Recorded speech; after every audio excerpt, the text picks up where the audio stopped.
যাকে মানে হত্যা করতে চেয়েছিল শেখ হাসিনা, সেই ফ্যাসিস্ট হাসিনাই আজকে তার জন্য আজকে মানে শোক তার মনের মধ্যে আছে।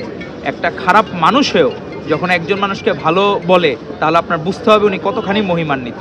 আজকে ফ্যাসিস্ট হাসিনা বলা এইটা না যে একজন খারাপ মহিলা, ফ্যাসিস্ট মহিলা, সেও ভালো বলতেছে, তাহলে এই মানুষটা কত গুণী ছিলেন, কত ভালো ছিলেন, যে তাকে বিষ প্রয়োগ করা হয়েছে, তাকে আন্ডার ডোজ, তার ট্রিটমেন্টের সুযোগ দেওয়া হয় নাই, তারপরেও উনি নিজে এই জায়গায় আজকে যে শোক প্রকাশ করলেন, এটি মনে হয় যে এটি বেগম খালেদা জিয়া আরও মহিমান্বিত হয়েছে, তার শত্রু তাকে ভালোবাসে, এখানে মহিমান্বিত বেগম খালেদা জিয়া আমাদের সকলের শ্রদ্ধার স্থান।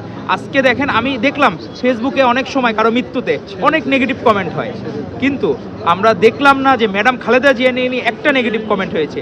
এখানে উনি মহিমান্বিত, এখানে উনি সকলের থেকে আলাদা। এজন্য ম্যাডামের জন্য, সকলের জন্য দোয়া করবেন। ফ্যাসিস্টরা, খুনিরাও যখন তার ভালো যাতে বুঝতে হবে এই মানুষটা কত ভালো ছিলেন।